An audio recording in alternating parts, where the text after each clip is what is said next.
All right, let's talk about something we've all felt, something that can be incredibly tough to navigate. I'm talking about that feeling of being completely unheard. We're going to dive into what it really means when you're asking for help and all you get back is silence, using a really powerful, ancient story to guide us. It really all boils down to a question that I'm willing to bet every single one of us has asked at some point, especially when life gets hard. You know that feeling, right? You are just praying, pleading, maybe even screaming for a sign, for a way out, for any kind of answer. And what you get back is nothing. Just this heavy, unnerving quiet. And wow, it can feel like total abandonment. It's like our worst fears are confirmed, that we're really, truly all alone. But what if that silence isn't what we think it is? To really get this, we're going to look at what might be the most famous example of this exact experience in all of history. So let's travel back in time, about 2,000 years, to a quiet garden just outside Jerusalem, a place called Gethsemane. This is where we find our ultimate case study in what it means to wait and what it means to sit in the silence. The context here is just absolutely everything. This wasn't just a tough day.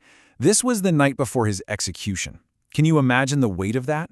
The pressure was immense. We're talking about a moment of absolute crushing spiritual and psychological agony. And right there, in that moment, he prays. This prayer, wow, it just cuts right to the heart of it. It is so raw, so human. He's basically saying, if there's any other way out of this, any other path at all, please, let's take it.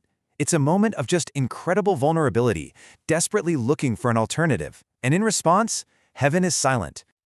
Okay, so this brings us right to the core idea we're exploring today. How are we supposed to interpret that silence? How do we reframe that whole experience of waiting for an answer that just doesn't seem to be coming? And there's the dilemma, right? If the answer isn't some miraculous yes, it's so easy to just assume it must be a hard no. But this story, the one from Gethsemane, it suggests there's a third option, an option that really changes everything. So here we have a totally different way of looking at it, this idea of divine silence. It's not rejection, it's not a lack of caring, it's a sacred pause. It's not empty space, it's an invitation to lean in, to trust the process, even when you have no idea what the outcome is going to be. And this distinction is a really, really big deal. See, a no is a closed door. It's final. But a not yet? Well, that implies something is still happening behind the scenes. It suggests the waiting itself actually has a purpose, that you're being prepared for whatever is on the other side. And that leads us to the real turning point in this whole story. Because in that silent garden, something fundamental shifts.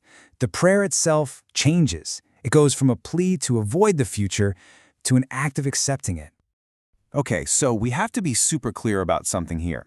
Surrendering is not the same thing as giving up. Not even close. Giving up is passive. It's throwing in the towel, admitting defeat. But surrender, in this sense, is an active choice. It's an act of incredible strength. It's a conscious decision to trust in a plan you don't fully understand. It's all about embracing that not yet. And this is it. These are the words that change everything. After begging for a different path and being met with that profound silence, the prayer ends with this powerful act of surrender. It's a total shift from resistance to acceptance, from fear to trust. This is the moment where true strength is found, not in changing the circumstances, but in accepting them. So you might be thinking, okay, that's a powerful story, but what does it have to do with my life, right now? Well, it turns out, everything. It gives us a kind of blueprint for how to find meaning in those moments when we feel most alone and unheard. You see, this waiting, it's not just dead time we have to endure. It's actually a time of building. It forges a kind of resilience in you that you never knew you had.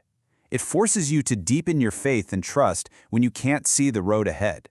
It completely shifts your perspective. Ultimately, it's preparing you for what's coming next. So here's the bottom line. Those moments in your life that feel like Gethsemane, when you feel unheard and you're just waiting in silence, they are not empty voids. They are foundational. They are the training grounds for whatever is coming next, even when what's coming is hard. And that's the question I want to leave you with. As you go through your own times of waiting in silence, try not to just ask why this is happening. Instead, maybe ask a different question. In this silence, what am I being prepared for? You might find the answer changes everything.